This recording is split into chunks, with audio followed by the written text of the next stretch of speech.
Good afternoon, everybody. My name is Inga Cotton. I'm the founder and executive director of San Antonio Charter Moms, and these are Charter Moms Chats, and it is enrollment season. So a lot of schools are having their open enrollment periods, getting ready for the upcoming school year. And this is the best time to apply and like do your research and get those applications in to plan ahead for the next school year. And some schools actually still have openings for the current school year. Today we're talking to Justin Johnston. He's the head of schools at Anne Frank Inspire Academy, and he's has more than 19 years in the education field. Justin is a veteran of Charter Moms Chat, so I'm really glad to have you back.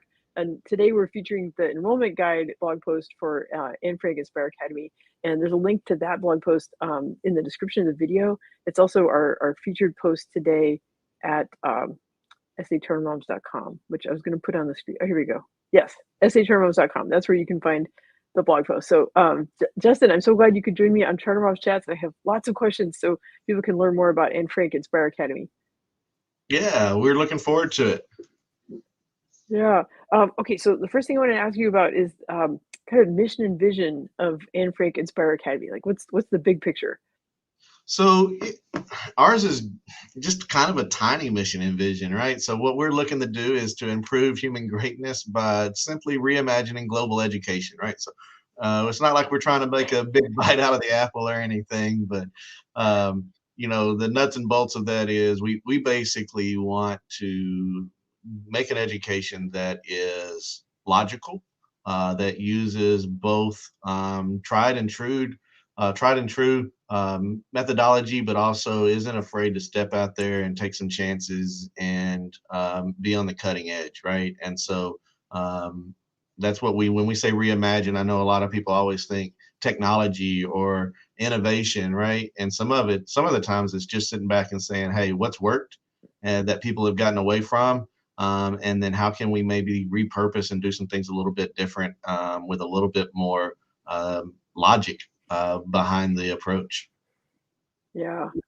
Well, so I'm going to ask you about the motto for the school. And when I visited the campus, I saw this around the campus, and it's taking me a while to kind of wrap my head around it, but like it's really elegant. So it's belong, find joy, and be great. So I was wondering if you could explain more about that.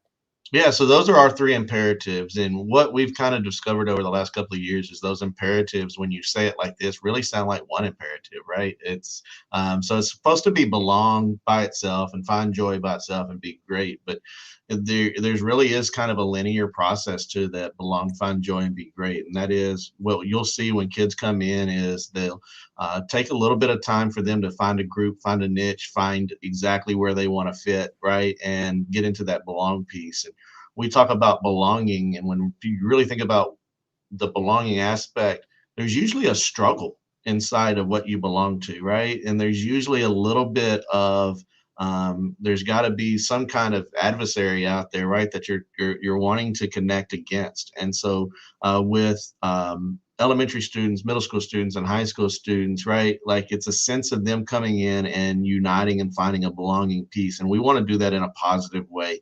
And then once you belong, you find joy. Again, when we talk about the things that have brought us the greatest joys, they're always in some type of surrounding experience, right? That you turn around and go, wow, in the moment, that wasn't all that joyful. But all of a sudden, when I look back on it, right, I was able to find some great happiness inside of that. And so I say that because it's not warm and fuzzy like what it sounds, right? It's really a true belief system that hey, we're going to belong regardless of what's taking place, whether it's during a pandemic, whether or not it's during a crisis, whether or not it's during STAR season or enrollment season, regardless of what it is, right? There's a belonging part of it.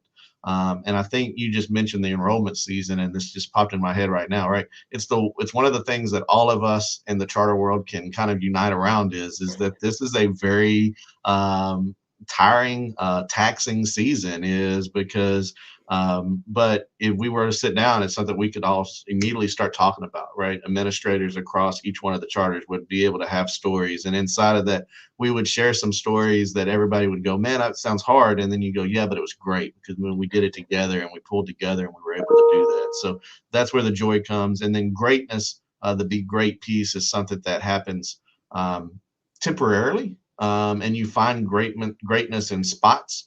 but it's kind of like Maslow's hierarchy, right? You get into a new season and you got to go find greatness someplace else. And so that's the process that we truly believe in of the belong, find joy, and be great. Is first you belong, you find joy, and greatness happens inside of that seeking of joy.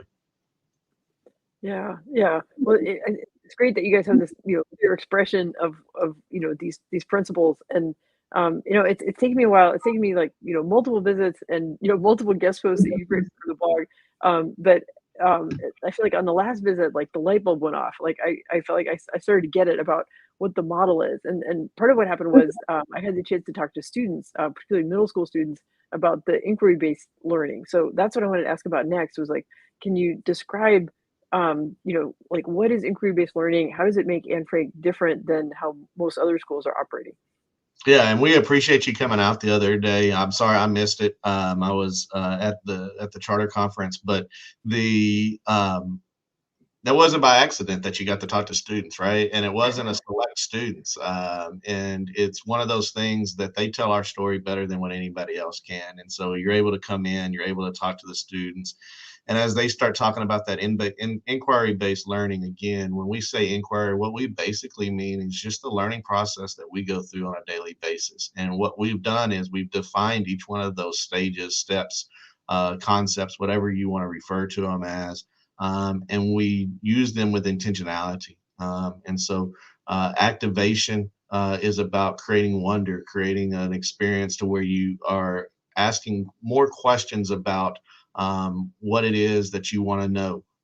And so when we talk about the activation, what we believe is that every individual has an agency. So there's things that wake you up. And again, I use this analogy all the time with you, Inga, of right, this idea of an education for your kids was your agency. And how do you do that, right? And then there became this urgency behind the charter movement that was taking place, and it gave you a place where your agency was able to use voice because of the urgency that was needed.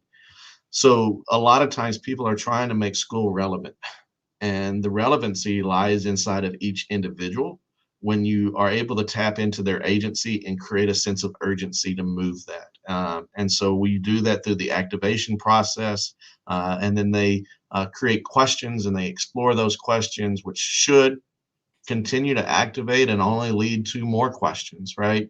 And then at a point in time, we ask students to create. And this is, again, where we take what are traditional electives, and we allow for those traditional electives to become individualized importance, right? And so people can express themselves through multiple different ways. And so a student may have a love of art, and they may answer all of their questions through that art. And that's okay with us because that's where their agency lies. That's where they're able to express that. And so we have them create, then we have them reflect, and we have them share. And those last three stages are where we believe learning really takes place. And what happens a lot of times inside of schools is we get to that create point, they create a project, right? And that's where you fall in love with these project-based schools, and you create a project and then you move on. But if we don't reflect and share, then we can't do the where learning and really close that loop of learning. And so that's our cycle that we go through. But then we don't stop there. We go back to a recreate, a re-reflect, and a reshare. And we want to do that, those three steps at three times, right? And if we can do those three times, we feel like that's where you're going to get polished activities. You're going to get polished projects. You're going to get that new idea of saying, wow, I just did this three times and it's not even close to what I want. I don't even know what I was doing. I want to go over here and I want to start doing this now, right? And so that's the idea behind it. A prototype is never what it actually looks like whenever it comes to market, right? And that's what we want for kids to start to learn too. Is that first create is nothing but an idea.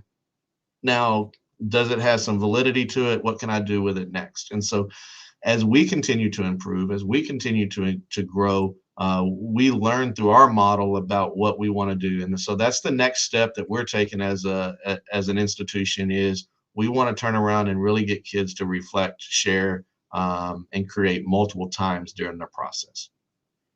Yeah, yeah. Well, I want to recommend to folks, like, so in the enrollment guide blog post, there's links to guest posts that Justin has written, like explaining also about inquiry-based learning, including one about like how families could do this at home during the pandemic. And that was, the idea being that in the pandemic, especially like kids felt really disconnected and isolated. They were kind of stuck at home.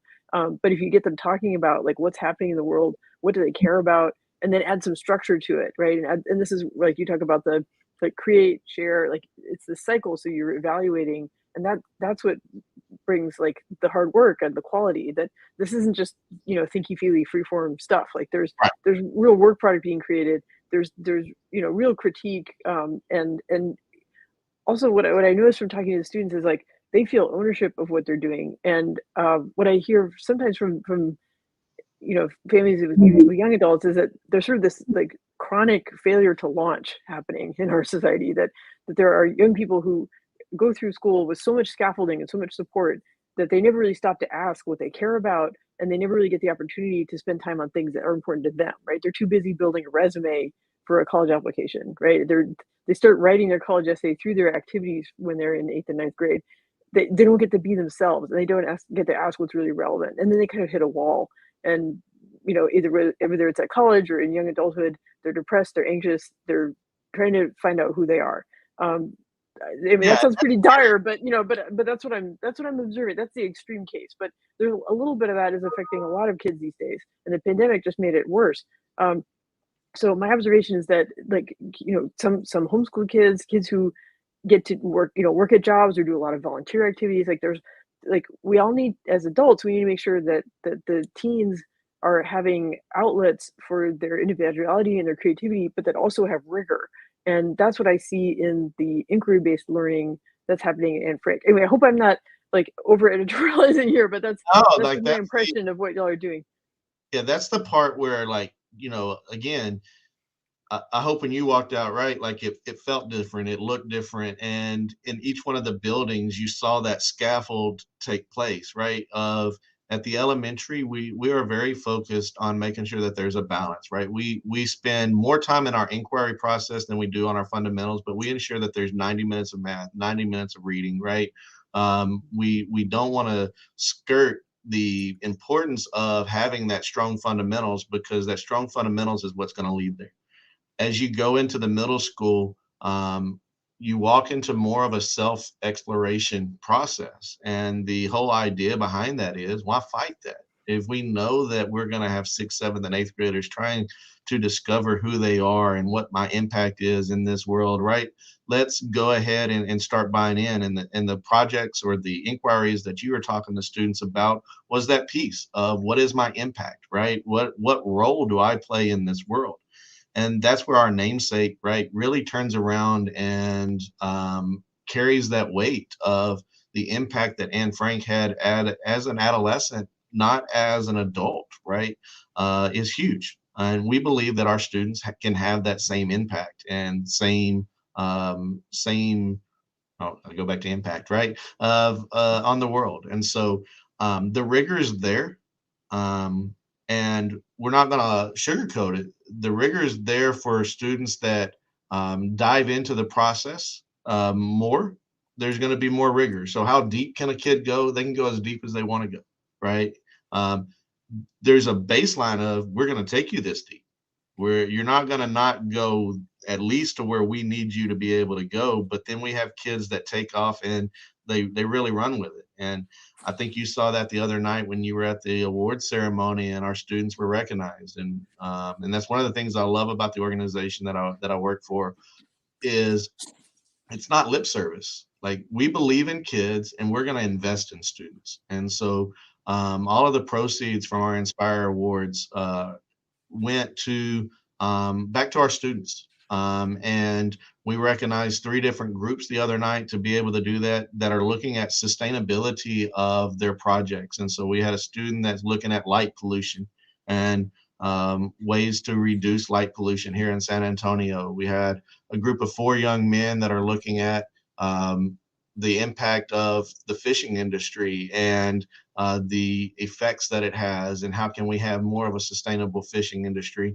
And then we have a young man that's looking at the packing industry and whether or not that's sustainable and what is the impact that that's going to have on the world. And so that's just 3.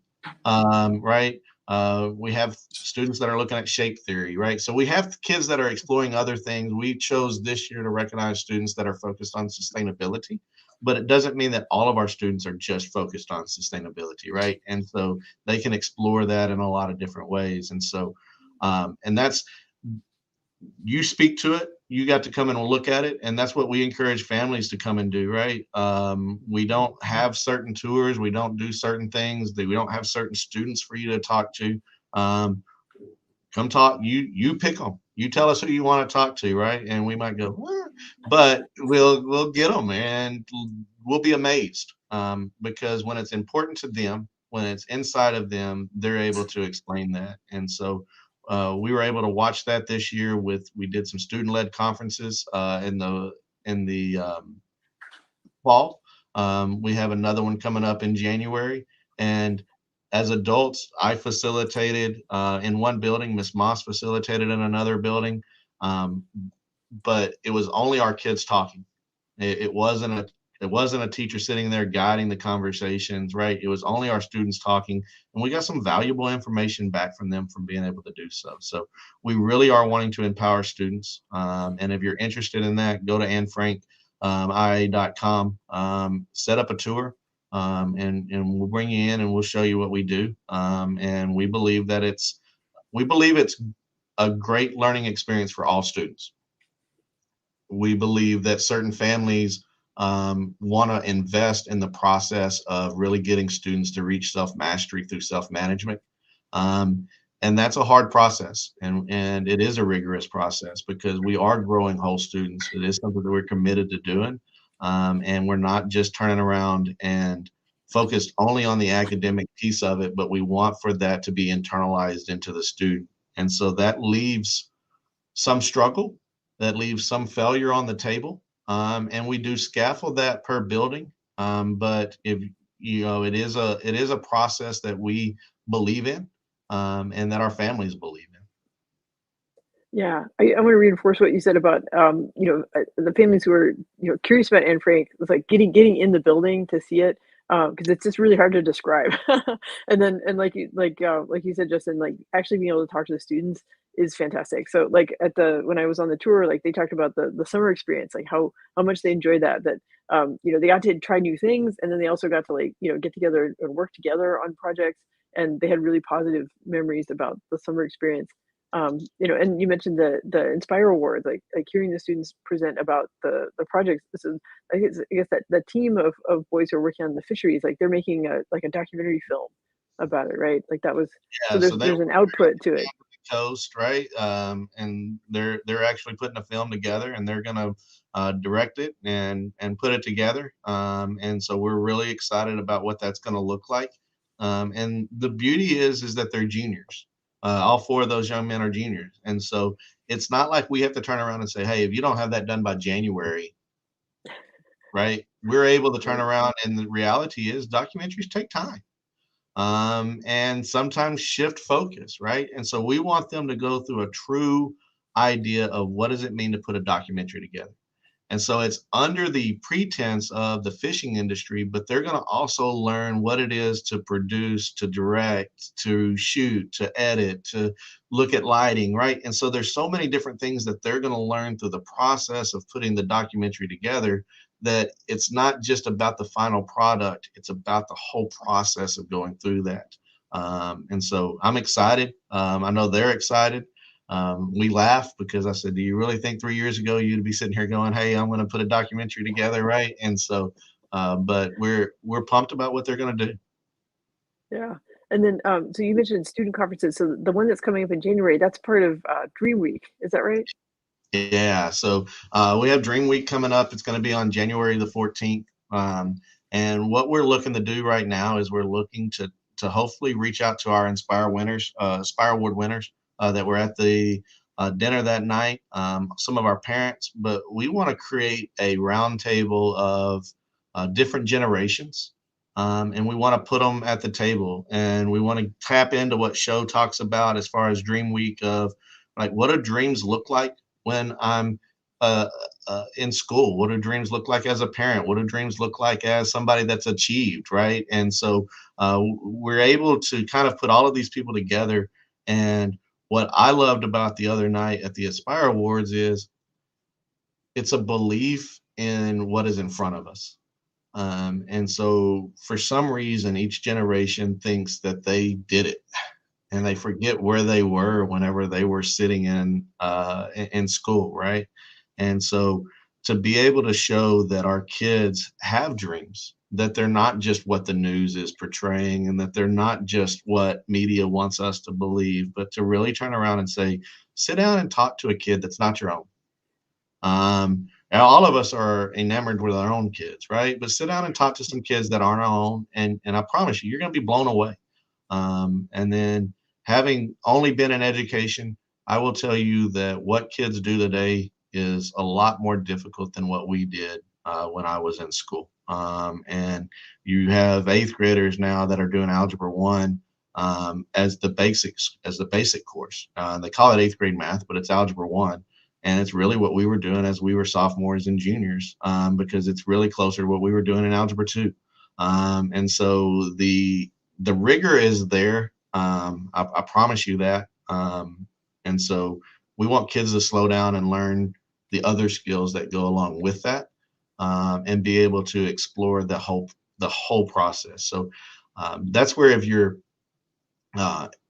and this is where I want to be clear to my colleagues that are in the charter world, right? Like, we're not against any charter. There's charters out there for everybody. There's public schools. We're all public schools. We believe in our ISDs. We believe in what they offer, right? And so when we're highlighting what we do at Anne Frank, we're not saying that what other people do are wrong. But, if you're looking for a place where your kid's going to walk out and have taken calculus 3 beyond whatever, right, and they're going to walk into their math class in college, that's not who we are. What we're going to do, we allow for students to graduate with over 18 hours of credit from the University of Texas at Austin through our on-ramps program. So we have the rigor. We believe in the rigor. We believe in college readiness and preparing kids for college. But those students are also a part of our student council. They're also a part of our National Honor Society. They're also putting together a night here for families. We're going to have we have our homecoming week this week that's being student led. Our prom is designed by students, right? So we really turn around and we give our school back to the kids. And so it's not just about turning around and being ready for college on the academic side of it.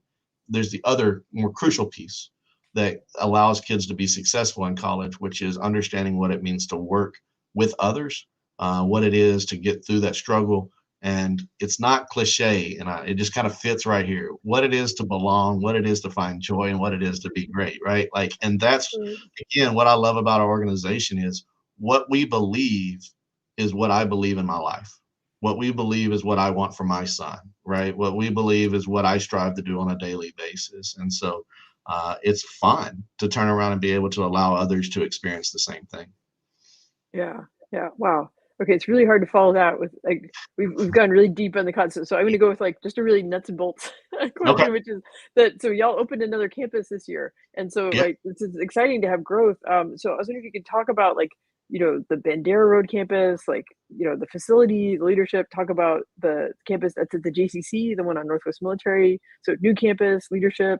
So just how that works. And there's more on the blog for folks. They can click on the map and find the address and stuff. But yeah, so we're really excited. We just opened up a new campus over at the JCC on Northwest Military. Right now, we've opened it up K2. We have our principal, Miss Stephanie Bryant, that is on board with us, and she is going to do an amazing job. And so we have tours that are set up to come over here. We are opening this next year. So we basically did a soft opening this year with the K2. Next year, we're going to be rolling out K5. And so if you have a student that is, or students that are interested in being at our Northwest Military campus, that campus is going to be K5 next year, with the plans of it being a K8 campus to a K12 campus at some point in time. At the Bandera campus, we are a K-12 campus. We limit our buildings to around 150 students per building, because that's where connection is built, and that's where we firmly believe that. Our Bandera campus is an open model. You don't have hallways, you don't have bells, right? You know, and we have a stairway, it's a hallway, so don't quote me on we don't have all hallway, but that's not our model. Our model is more of a one room schoolhouse, where everybody is there, and we're able to break up into small groups and really get into small instruction. And so excited about that. And that campus is currently being run by two principals, Rosalind Payne, who has been with us now for around 5 years, and then April Moss, who is stepping into that role. And so it's been a challenge for me to kind of step back and allow those two to take over, because I've moved more into a head of school role over both campuses. But we're really excited about where our administration is, and what the future holds for us. But if you're interested in coming out to that campus, the elementary has a wait list, and the elementary is challenging to get in, because our families are having great experiences there. Our middle school, because of the fact that we have 6 grade levels in the elementary, we allow for 25 new students to come when we move from elementary to middle school, because you go to 3 grade levels. And so there's always a little bit of room initially at the middle school because of that transition that's taken place. And then when you go back to the high school, it gets more difficult for a 9th grader or 10th grader to get back in because of the fact that you go back to 4, right? And so those are some of the things that we're looking at on how to level those out inside the numbers. But just want to let you know that middle school students, right, at the Bandera campus is where it's at. Elementary, there is a lottery that will be coming up in January. And we'll get everybody in that we possibly can. Honestly, at Northwest Military, because it's going to be our first year of being K-5, that lottery is going to be pretty open, right? So if it's just something that you're interested in, the Northwest Military campus is the place to be. And in fact, December 15th, at 3 o'clock, we're going to have some snow. I guarantee it. I am better than the weatherman. It will snow at the JCC on December the 15th at 3:30, and so till about 6. So if you're interested in coming out and finding out more about us, please do so there. Well, that's a rare happening in San Antonio, and this snow won't come with any power outages, right? So No power outages. No power outages. just snow. But Yeah. just snow, and it will snow. I promise you, from 3:30 to 6. Come see us. Yeah, yeah. So, okay, so we had a question come up, and it's kind of long, but I think what she's talking about is sorry, it takes up the whole screen. So I'll paraphrase, I'll summarize, but she's asking about like anti-racism and it reminds me of like on the tour, like visiting the hallway with like the sort of the Apple like Think Different posters and all the folks. So I guess, yeah, so I guess wondering about like, This is a great anti-racism. question, and it's something that I've actually pushed out to our families. And so if you can't tell, I'm a little soapboxy, so I'll jump on this soapbox. And here's the deal. Anne Frank Inspire Academy is not an issue school. We do not take stances on issues. What we believe is we take care of students that are in front of us. Our students, however, do take issues on or do take stances on issues, and they all have their individual agency that they're going to bring to the table. And our job as facilitators and our job as educators is to deepen their understanding of their own agency while also creating a space where they can appreciate other people's agency as well. And so as you use words as inclusion and inclusiveness, right, that means that we accept all beliefs, we accept everything, right, that is in front of us. And when we say that, it doesn't mean that we don't stand for something. It means that I stand for what I believe in my family, but I don't bring my family's beliefs to your family and make your family stand for what I believe. what I do want is for us to be able to sit down and have some dialogue and have some conversations and gain some appreciation for other ways to see things. And I think that's one of the things that, you know, we are located in the JCC. We are named after Anne Frank. We are not a religious school and we do not have a religious tie. However, we have an appreciation, right, for situations and for experiences and a partnership to where we can have an open dialogue of everything that's going on and develop an appreciation. And so to answer your question, our challenge is to turn around and to never deliver what we believe, but to always create a space for kids to develop their beliefs and have stronger beliefs inside of those. And I'd be remiss if I didn't say this. You guys, don't believe the news. They're finding one and two different places where they can go out and say, this is what's happening inside the room. I've been in education for over 20 years now, and 42 years considering when I was in school. I never once had a teacher tell me what to believe. I've had teachers challenge what I believe, and it may not even have been what they believe. And that's an important part of education is we don't want people walking out believing something just because of the fact it's what they heard. We want it to be founded and rooted into substance and experiences that they've had. So I'll get off of that. But to answer your question, we allow for kids to explore their interests. Are some of those interests controversial? They are. Do we force our opinion? We don't. We allow them to develop and strengthen their own. Yeah, you know what? That seems like that's like an honorable way to approach it, and it's treating the students with respect. And it's consistent with the values, you know, with belonging, finding joy, and being great. And so that's, you know, it's a really difficult subject. That's really controversial in education right now. But I'm glad you shared that because that gives you know, like, I mean, SC Turner Moms, what we're trying to do is show people this amazing array of options that's out there in San Antonio, and we want people to understand what they're getting into, you know. So that's why, like, reading our blog posts is great, taking school tours is great, and, you know, hearing from you, you know, about how you approach problems, that's important. And 99% of, I would tell you, 99% of education takes that same view. They, you know, and that's what kids are gonna get, right? Yeah, yeah. Well, great. Well, boy, we've covered some big, big topics. But I want to, again, I feel like I keep bringing it down to the nuts and bolts, which is I Okay. want to remind people about the website and when the open enrollment period is happening. So AnneFrankInspireAcademy.com, and then, I mean, they can call a campus and ask about setting up a visit, things like that, right? Yeah, the best way is to go to the website, fill out an inquiry. We'll reach out to you. We'll set up a tour, and then inside of that tour, right, we'll be able to explain what we do.